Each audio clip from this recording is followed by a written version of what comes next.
درد کی دوا ہے صلی علی محمد، تعویذ ہر بلا ہے صلی علی محمد صلی اللہ علیہ وسلم۔ تو یہ بات جب ہمیں پتا ہے پھر ہم کیوں نہیں پڑھتے؟ اس کو بھی تو غور کریں نا۔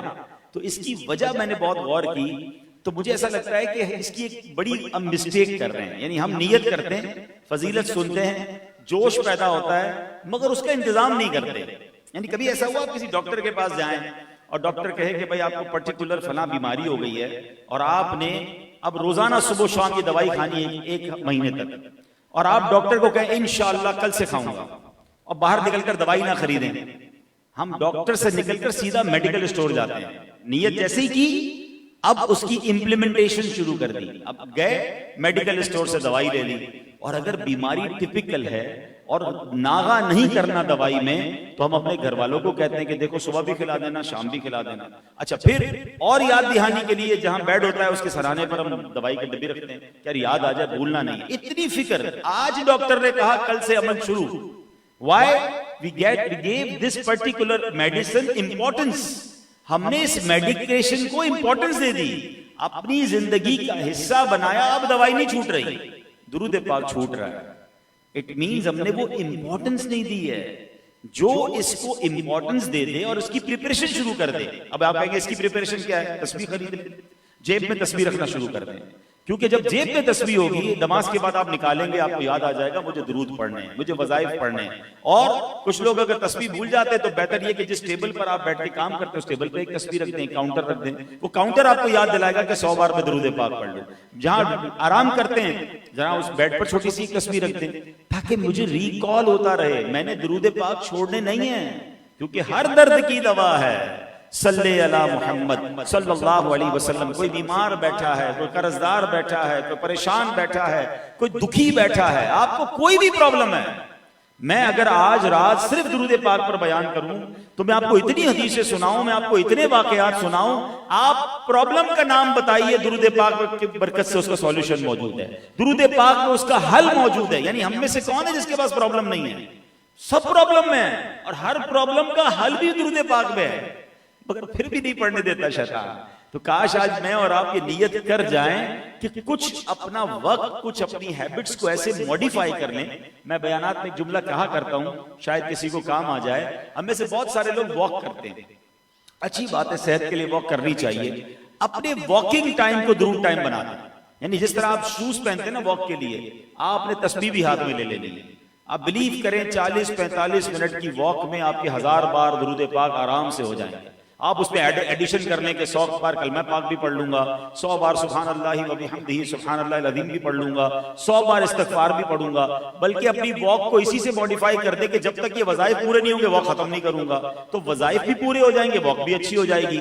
اور اگر اس کی اور برکت سوچیں کہ اگر آپ کسی جگہ پر واک کر رہے ہیں تو جتنے قدم اٹھاتے جائیں گے وہ ساری زمین آپ کے درود پڑھنے کی گواہ بھی ہوتی چلی جائے گی، کلمہ پڑھنے کی گواہ بھی ہوتی چلی جائے گی۔ اصل چیز ہے مائنڈ سیٹ بننے کا۔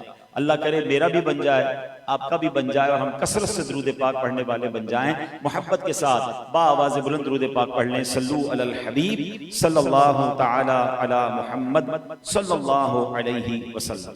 آج ایک ایسے ٹاپک پر میں نے بات کرنی ہے، نارملی اس پر بات کم ہوتی ہے، ورنہ اگر دیکھا جائے تو آج ہمارے معاشرے کے بہت بڑے پرابلمز میں سے ایک پرابلم یہ بھی ہے۔ وہ کیا ہے میں آپ کو عرض کرتا ہوں، مگر اس سے پہلے میں آپ کو ایک واقعہ سناتا ہوں۔ اور یہ واقعہ امیر اہل سنت دامت برکاتہم العالیہ نے اپنی ایک کتاب میں تحریر فرمایا۔ واقعہ یہ ہے کہ ڈاکوؤں کا ایک گروہ ایک ایسی جگہ پہنچا جہاں کھجور کے 3 درخت لگے ہوئے تھے۔ ان میں ایک درخت خشک تھا، یعنی اس پر پھل نہیں لگے تھے۔ ڈاکوؤں کے سردار کا بیان ہے کہ میں نے دیکھا کہ ایک چڑیا پھلدار درخت سے اڑتی تھی اور خشک درخت پر جا کر کچھ کرتی تھی، پھر واپس آتی تھی، پھلدار درخت سے اڑتی تھی، پھر خشک درخت پر جاتی تھی۔ میں نے سوچا کہ معاملہ کیا ہے، اتنے سارے چکر یہ کیوں لگا رہی ہے؟ اب اس نے کیا کیا کہ وہ درخت پر چڑھ گیا، خشک درخت پر، کہ why birds coming again and again, اس درخت سے اس درخت پر کیوں آ رہی ہے؟ جا کر دیکھا تو ایک اندھا سانپ تھا جو منہ کھولے بیٹھا تھا، اور یہ چڑیا جو ہے پھلدار درخت سے کھجور توڑتی ہے اور آ کر اس سانپ کے منہ میں رکھ جاتی ہے۔ اللہ اکبر! وہ ڈاکوؤں کا سردار جب یہ دیکھتا ہے تو رونے لگ گیا۔ کہ میرے مولا تو نے ایک اندھے سانپ کی روزی کا ایسا انتظام کیا ہے، تو ایسا رازق، تو ایسا دینے والا، اور میں ڈکیتیاں کر کے لوگوں کو ڈرا دھمکا کے ان کے ساتھ زیادتی کر کے میں پیسے کما رہا ہوں۔ اب وہ جناب بالکل روتے ہوئے اس نے توبہ کی، اور جب توبہ کی اور اس کے دل پر چوٹ لگی تو غیب سے آواز آئی، اے فلاں توبہ کے لیے میرا دروازہ کھلا ہے۔ اب یہ سننا تھا، وہ غیبی آواز تھی۔ تلوار کو توڑا، اللہ کی بارگاہ میں توبہ کی، اپنے ساتھیوں کو بتایا کہ بس اب میں نے گناہوں سے توبہ کر لی ہے، اب میں نے ڈکیتی نہیں ڈالنی، اب میں نے کسی کے ساتھ زیادتی نہیں کرنی ہے۔ ساتھیوں نے کہا ڈکیتی میں بھی آپ آقا تھے، اب توبہ میں بھی آپ ہی آقا بنے، ہم سارے مل کر توبہ کرتے ہیں۔ سب نے توبہ کیا۔ اب انہوں نے سوچا کہ بڑے گناہ کر لیے، چلو اب مکہ پاک چلتے ہیں، ادھر جا کے بھی توبہ کرتے ہیں، رب کو راضی کرتے ہیں۔ یہ قافلے کی صورت میں مکے کی طرف روانہ ہوئے۔ ابھی مکے کے قریب پہنچے تھے، ایک گاؤں میں پڑاؤ ڈالا، ایک بڑھیا آتی ہے اور قافلے کا جو سردار ہے اس کا نام لے کر پوچھتی ہے، کیا اس قافلے میں یہ بھی ہے؟ اللہ اکبر! وہ کہتا ہے ہاں میں ہوں اور میرا ہی یہ نام ہے۔ تو وہ بڑھیا کہتی ہے کہ بات یہ ہے، کچھ دنوں ہوئے میرا ایک بیٹا تھا جس کا انتقال ہو گیا، یہ اسی کے کپڑے ہیں۔ مسلسل 3 راتوں سے مجھے نبی پاک علیہ الصلوۃ والسلام کی خواب میں زیارت ہو رہی ہے۔ آپ علیہ الصلوۃ والسلام نے فرمایا فلاں آ رہا ہے، یہ کپڑے اس کو دے دینا۔ اب غور کریں، ابھی ڈکیتی سے توبہ کی ہے، اب اللہ کی راہ میں چلا ہے، اب بشارتیں ملنا شروع ہو رہی ہیں۔ نبی پاک فرما رہے کہ تمہارے نیک بیٹے کے کپڑے اس فلاں شخص کو دینا جو کچھ دنوں پہلے ڈاکوؤں کا سردار تھا۔ تو اے میرے پیارے اسلامی بھائیوں، اس واقعے سے سیکھنے کو کیا مل رہا ہے کہ جب بندہ توبہ کرتا ہے، اللہ پر یقین رکھتا ہے، اللہ توبہ بھی قبول فرماتا ہے اور اس کے لیے غیب کے دروازے بھی کھول دیتا ہے۔ آج جو ہمارے معاشرے میں سب سے بڑی کمی نظر آ رہی ہے وہ یقین کی کمی ہے۔ ہم کہتے تو ہیں مجھے اللہ پر بھروسہ ہے، مگر اس کے پیچھے یقین نظر نہیں آتا۔ ہم کہتے تو ہیں ہمیں جناب اللہ کے کلام قرآن پر بھروسہ ہے اور قرآن رب کی کتاب ہے، مگر جس یقین کی ریکوائرمنٹ ہے وہ ہمارے اندر کمی نظر آتی ہے۔ رب پر بھروسہ نہیں ہے، معاذ اللہ کہا جائے کہ اسلامی احکام پر ہمیں وہ یقین حاصل نہیں ہے، اور اسی وجہ سے ہم بہت ساری کنفیوژن کا شکار ہیں۔ اب آئیے، حضرت ابوبکر صدیق رضی اللہ تعالیٰ عنہ خلیفۃ المسلمین ہیں، امیر المومنین ہیں، کیا کمال کا ارشاد فرماتے ہیں۔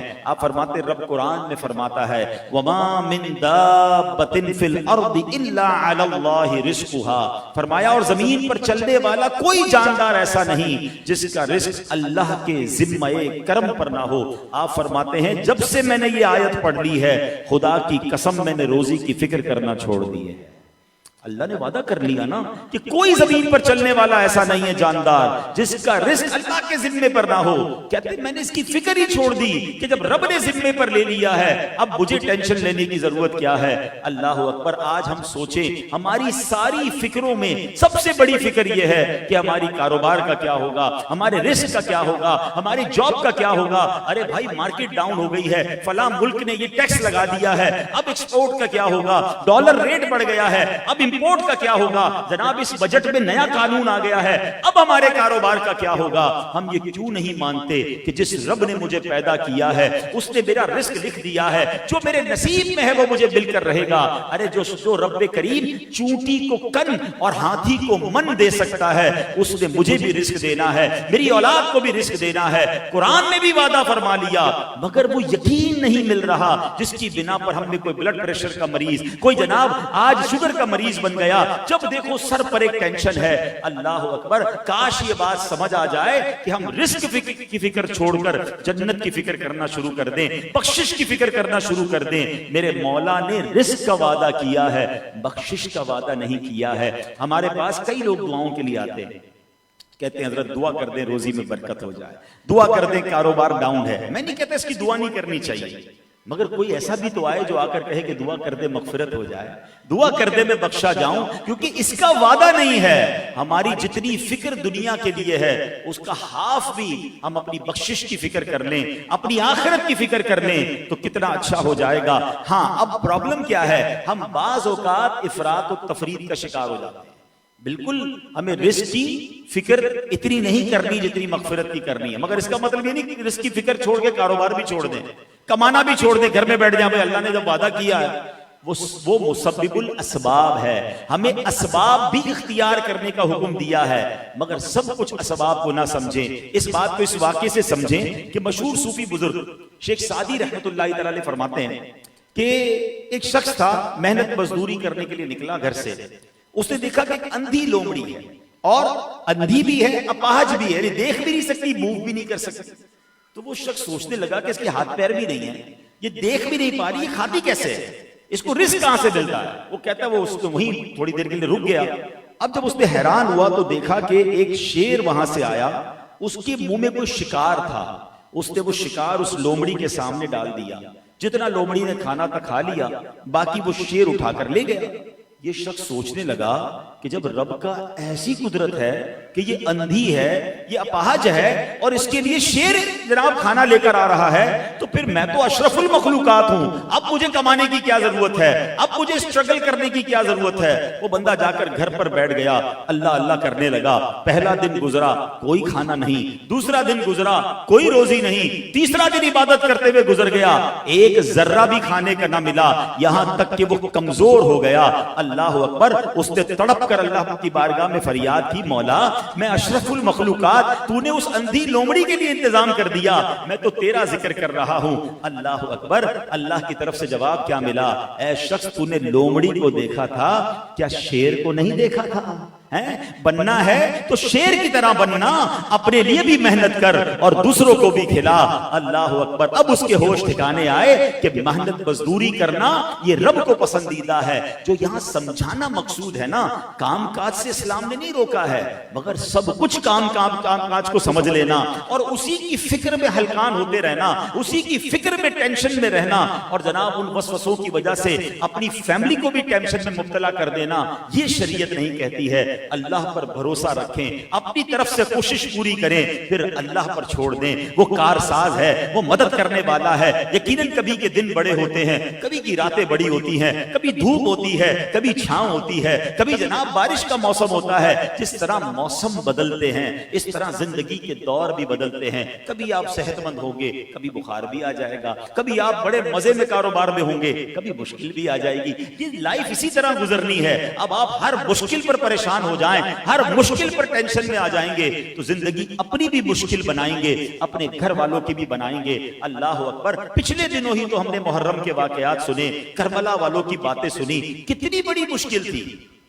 ذرا غور تو کیجئے، اس مشکل کا کوئی اندازہ کر سکتا ہے کہ 3 دن کی بھوک اور پیاس ہو، خواتین ساتھ ہوں، 6 مہینے کا بچہ ساتھ ہو، اور دشمن تلواریں لیے کھڑا ہو، اور ایک ایک کر کے گھر والے شہید ہو رہے ہوں، جوان بیٹا بھی شہید ہو، دودھ پیتا بچہ بھی شہید ہو، اور پھر امام حسین بھی شہید ہو جائیں، مگر اس پورے خاندان میں کسی کو یہ ٹینشن نہیں تھی کہ جناب ہمیں یہ شہادت ملنے والی ہے۔ آپ کو پتا ہے اس شہادت کا انہیں پہلے سے پتا تھا۔ امام حسین کہ بچپن سے سب کو معلوم تھا کہ یہ کربلا کے میدان میں شہید ہوں گے، مگر everybody was ready for that examination۔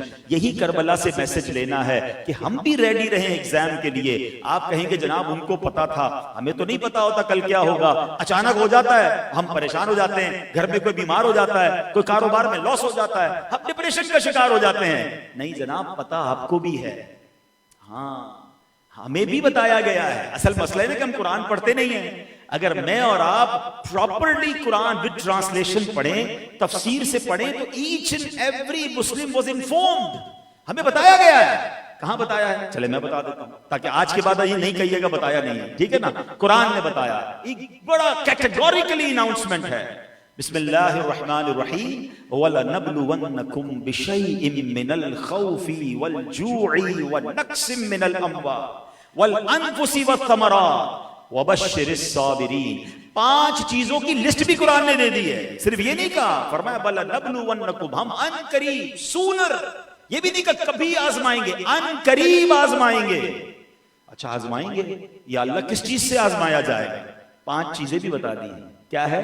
خوف ہوگا، بھوک ہوگی، اور پھر فرمایا تمہارے باڈی میں پرابلم آ جائے گی، تمہارے مال اور تمہارے کاروبار کی چیزیں خراب ہونا شروع ہو جائیں گی، اگر باغ ہیں تو فصلیں خراب ہوں گی، پھل خراب ہو سکتے ہیں۔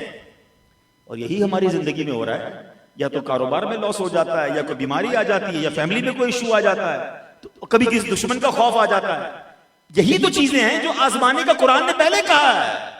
اگر یقین رکھو تو آگے کیا فرمایا؟ وَبَشِّرِ الصَّابِرِينَ، خوشخبری ہے صبر والوں کے لیے.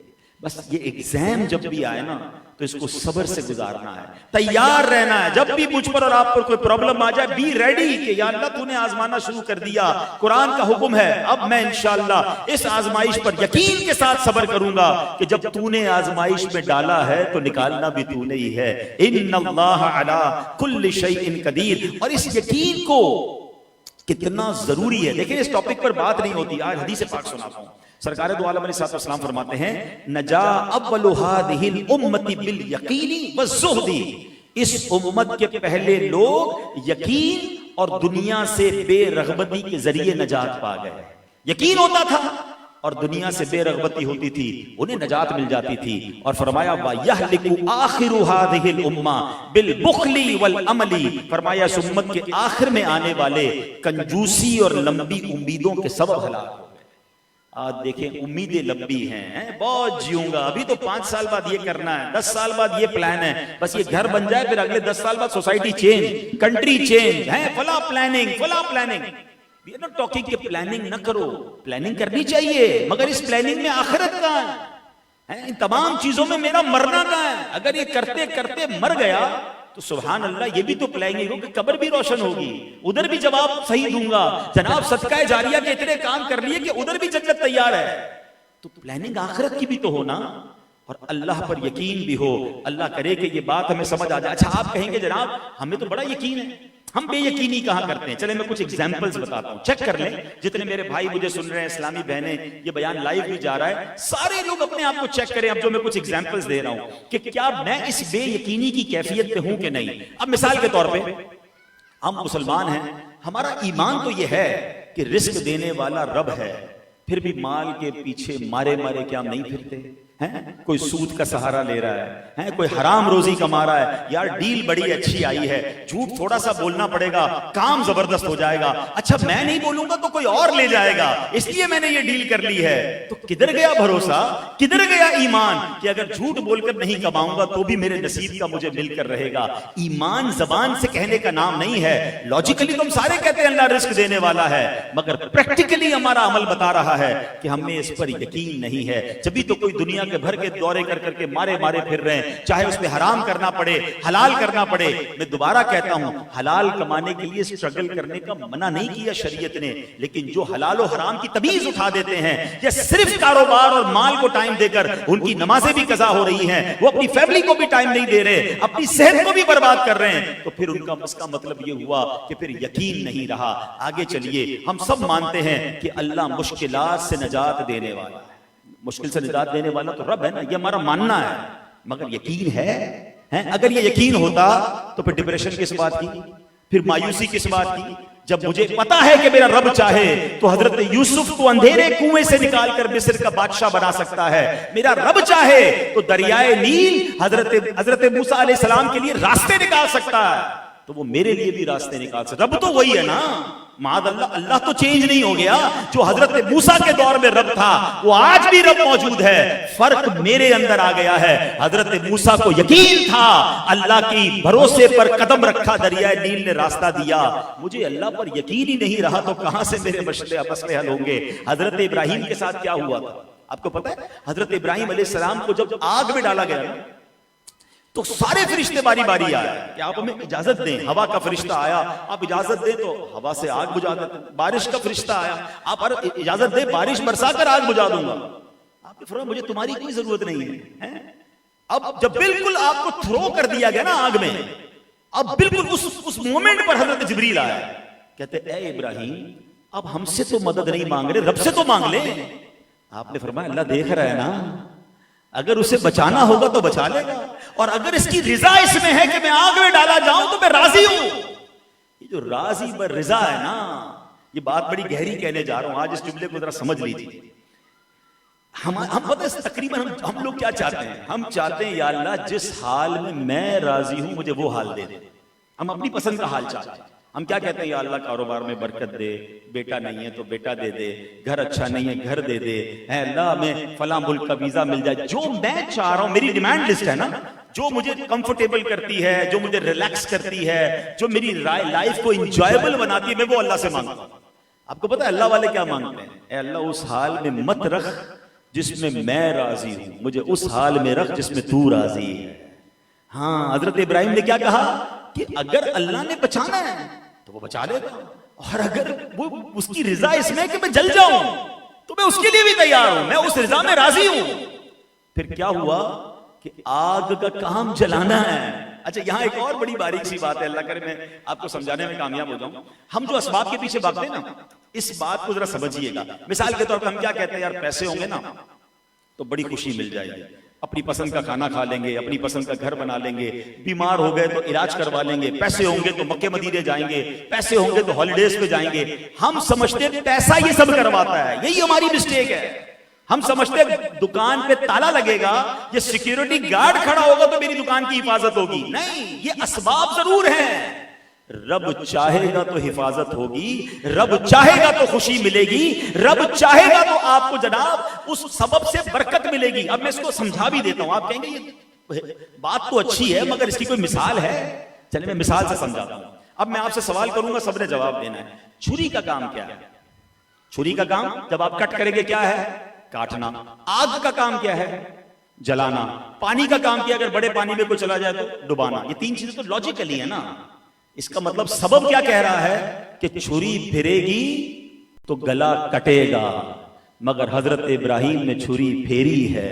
رب نے نہیں چاہا تو حضرت اسماعیل ذبح نہیں ہوئے, مینڈا آ گیا مگر تکلیف نہیں ہوئی. آگ کا کام جلانا تھا مگر رب نے چاہا کہ یہ آگ گلزار بنے تو حضرت ابراہیم آگ میں جاتے ہیں. اس سبب نے کام کرنا چھوڑ دیا, آگ حفاظت کرنے والی بن گئی. آپ کو پتہ ہے نمرود کا کیا حال ہوا تھا جب حضرت ابراہیم کو آگ میں ڈالا نا, اس کو صبر نہیں آ رہا تھا. ایک دن بعد وہ اپنے محل کی چھت پہ گیا اور جا کر دیکھتا ہے حضرت ابراہیم کا بنا کیا, آگ نے تو جلا کے راکھ کر دیا ہوگا, میں نے اتنی ہیوی ویٹ آگ لگائی ہے. مگر جب وہ اوپر سے دیکھا تو حضرت ابراہیم باغ کی طرح آگ میں بیٹھے ہوئے ہیں. اس کو بڑا عجیب لگا, سوچتا ہے لگتا ہے آگ غلط لگ گئی ہے, کوئی ریئیکشن والی آگ لگ گئی ہے, چیک کیسے کروں. اس نے اپنے ایک بندے کو آگ میں ڈال دیا. جیسے ہی اس کو ڈالا آگ نے سیکنڈوں میں اس کو جلا کے بھسم کر دیا. اس کے چورے چورے یعنی وہ جل کے ختم ہو گیا. نمرود حیران ہو گیا کہ اس کو جلا رہی ہے, نمرود کی آگ موسیٰ کو کیوں نہیں, حضرت ابراہیم کو کیوں نہیں جلا رہی. تو یہی بات میں سمجھانا چاہ رہا ہوں, سبب اور ہے, خالق اور ہے. وہ چاہے گا تو سبب نفع دے گا, وہ چاہے گا تو نقصان والا سبب بھی نفع دے گا. اب مجھے بتاؤ نا, پانی کا کام تو ڈبانا ہے. ارے دنیا نے کیسا نظارہ دیکھا ہوگا کہ حضرت موسیٰ پوری فوج کے ساتھ دریائے نیل میں داخل ہوتے ہیں. حضرت موسیٰ اکیلے نہیں ہیں, اتنے سارے گھڑ سوار ہیں, مگر وہ دریائے نیل راستہ دے رہا ہے, آپ نکل رہے ہیں. اب اسی سبب کو دیکھ کر فرعون نے سوچا یہ نکل گئے تو میں بھی نکل جاؤں گا. دیکھیے وہی دریا ہے, وہی راستہ ہے, رب چاہے تو ترا دیتا ہے, رب چاہے تو ڈبا دیتا ہے.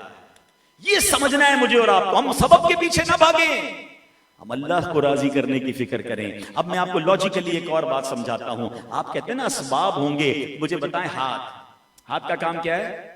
پکڑنا ہے نا. ہاتھ سے کتنے سارے کام کرتے ہیں. آنکھوں کا کام کیا ہے؟ دیکھنا ہے. کان کا کام کیا ہے؟ سننا ہے. زبان کا کام کیا ہے؟ بولنا ہے. ٹھیک ہے. اب آپ کہیں کہ یار کسی کی زبان کٹ جائے گی تو وہ بول نہیں سکے گا. آپ کو پتہ ہے جتنے گونگے ہوتے ہیں ان کی زبان لگی ہوئی ہوتی ہے, کٹی بھی نہیں ہوتی ہے.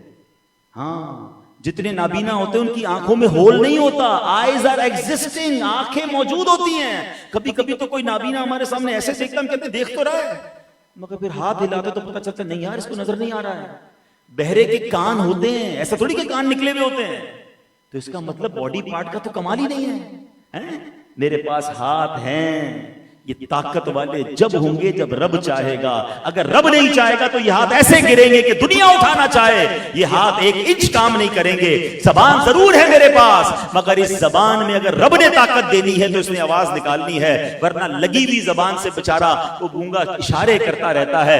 آنکھ کا کام دیکھنا ہے, لیکن اگر رب نے چاہنا ہے تو اس آنکھ میں نور آنا ہے, ورنہ باڈی پارٹ تو لگا ہوا ہے, نظر کچھ نہیں آتا, سنائی کچھ نہیں دیتا. ارے اس سے بڑی مثال مثال کیا ہوگی کہ کبھی بھی یہ مت کہنا کہ میرے ہاتھ سلامت ہیں، میری زبان سلامت ہے تو اس لیے بول رہا ہوں. ارے یہ رب کی مہربانی ہے، اس نے ہاتھ میں طاقت دی ہے، زبان میں بولنے کی طاقت دی ہے، آنکھ میں نور دیا ہے تو میرے رب نے دیا ہے. اس کا مطلب یہ ہوا کہ میں ساری دنیا کی دولت جمع کر لوں، اگر اللہ نے شفا نہیں دینی، اللہ نے خوشی نہیں دینی تو پھر کچھ نہیں ہونا. تو کاش یہ یقین حاصل ہو جائے کہ زندگی کا مقصد ایک ہی ہونا چاہیے کہ مجھے اپنے مالک کو راضی کرنا ہے، مجھے اپنے رب کو راضی کرنا ہے. پھر دیکھیں انشاءاللہ زندگی کیسی آسان ہو جاتی ہے. حضرت لقمان حکیم، ان کے قول دنیا بھر میں مشہور ہیں، اتنی عظیم ہستی ہیں، یہ نبی نہیں ہیں مگر یہ اتنے عقل مند تھے اور ان کے واقعات اتنے شاندار ہیں کہ قرآن میں پوری سورت سورہ لقمان کے نام سے. اب ان کا ایک جملہ سنیے گا.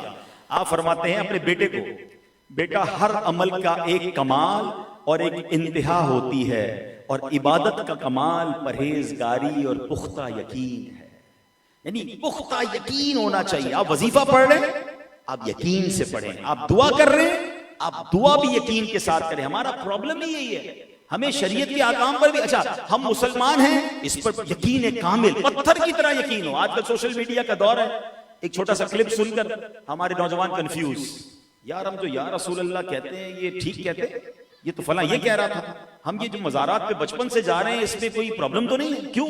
کیونکہ یقین تو تھا نہیں، مطالعہ کیا نہیں تھا، اپنا عقیدہ سیکھا نہیں تھا. ایک بندہ آیا اس نے آ کے ہمیں کنفیوز کر دیا. کیسے کنفیوز کر سکتا ہے؟ جس طرح مجھے یقین ہے کہ اس وقت رات ہے، ایسے مجھے یقین ہونا چاہیے کہ اللہ ایک ہے. اللہ کریم اس کے پیارے نبی علیہ الصلوۃ والسلام اللہ کے آخری نبی ہیں. اس عقیدے میں کوئی مجھے شک و شبہ نہیں ہے، یقین کامل ہے. اللہ سبحانہ و تعالیٰ نے قرآن پاک ہمارے آقا پر نازل کیا ہے، یقین کامل ہونا چاہیے. مجھے صحابہ پر محبت ہے، ہر صحابی جنتی ہے، یہ یقین کامل ہونا چاہیے. ہر اہل بیت ہماری آنکھوں کا تارا ہے، اس میں کوئی کمزوری کی بات نہیں ہے. ہمارا یہ یقین ہونا چاہیے. اولیاء اللہ کے نیک بندے اور اللہ انہیں اپنی عطاؤں سے بے شمار اختیارات عطا فرماتا ہے، یہ میرا یقین کامل ہونا چاہیے. پہلے پڑھ لیجئے، پہلے سیکھ لیجئے اور پھر لاک کیجئے اپنے عقیدے کو، اپنے ایمان کو مضبوط کیجئے. اس میں ایک اور پرابلم بھی آج کل آ رہا ہے کہ ہمارے بزرگ بیٹھے ہیں، میں ہاتھ جوڑا ہوں آپ کے آگے، آپ کے ماشاءاللہ سب کے عقیدے بڑے مضبوط،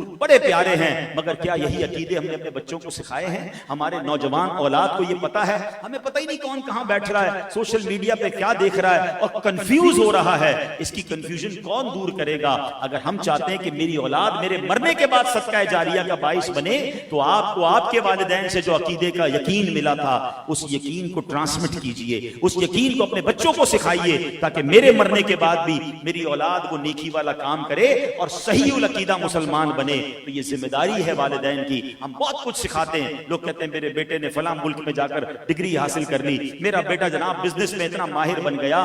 جناب والا کیا آپ نے اپنے بیٹے کو پکا مسلمان بنا لیا، اس کا عقیدہ محفوظ کر دیا؟ نہ جانے کس کے ساتھ بیٹھ رہا ہے، کس کے ساتھ اٹھ رہا ہے. روز کی نئی باتیں سننے کو مل رہی ہیں کہ جناب پکے سنی ہے، گھرانے کے بچے ہیں اور جناب آج کنفیوز پھر رہے ہیں. کون جواب دے گا؟ خدا کے واسطے خود بھی یقین حاصل کریں اور اس یقین کو اپنے بچوں کو، اگر پرابلم ہے علماء اہل سنت موجود ہیں، ان کی کتابیں موجود ہیں، تو انشاءاللہ جب یقین کی برکتیں ہوں گی پھر دیکھیں کیسے ایمان کامل ہوتا ہے. حضرت عبداللہ رضی اللہ تعالیٰ فرماتے ہیں بے شک رحمت اور مشکلات سے نجات یقین اور اللہ پاک کی رضا میں ہے، اور غم و پریشانی شک اور اللہ کریم کی نافرمانی میں ہے. اللہ کریم مجھے اور آپ کو یقین ایسا کامل عطا فرمائے.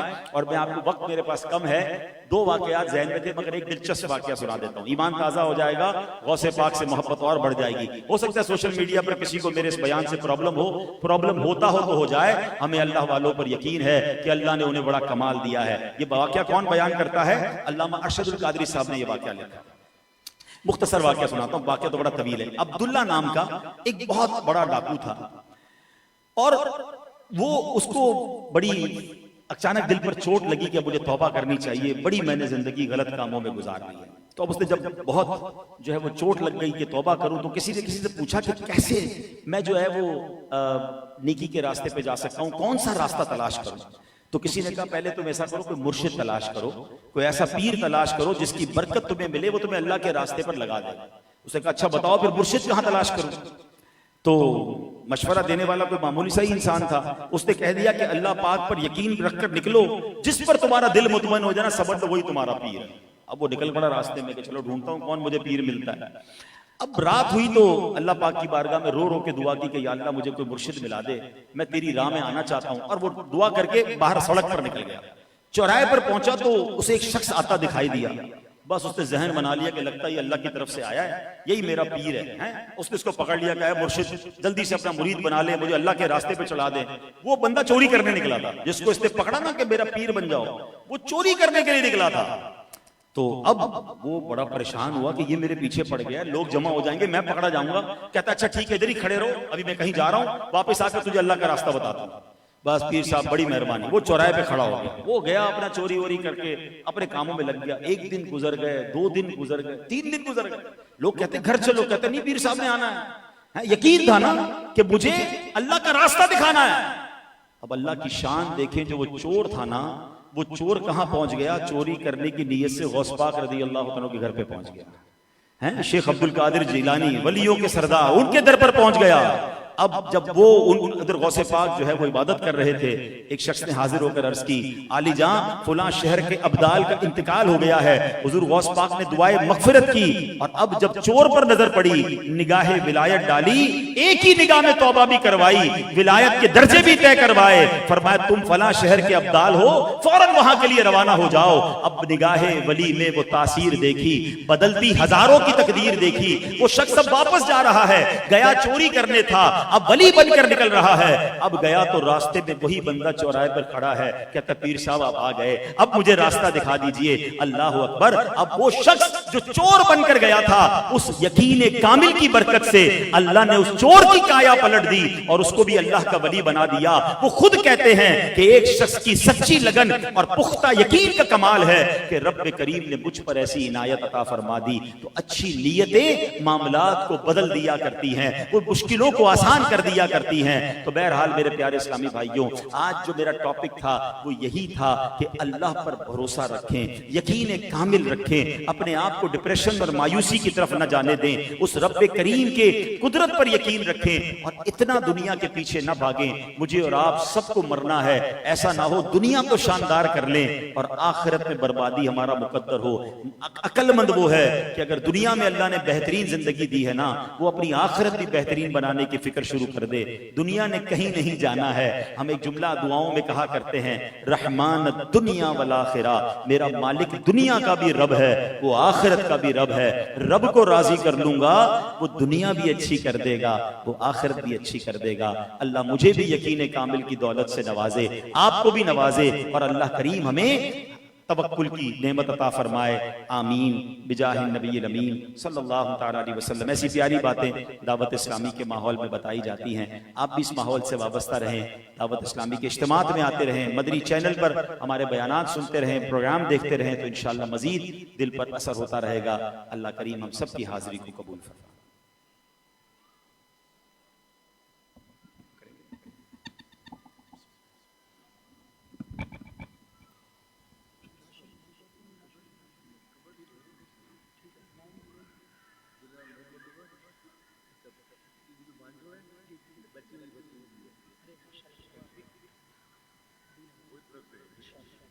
صلو علی الحبیب صلی اللہ علیہ وسلم. فاصلوں کو خدا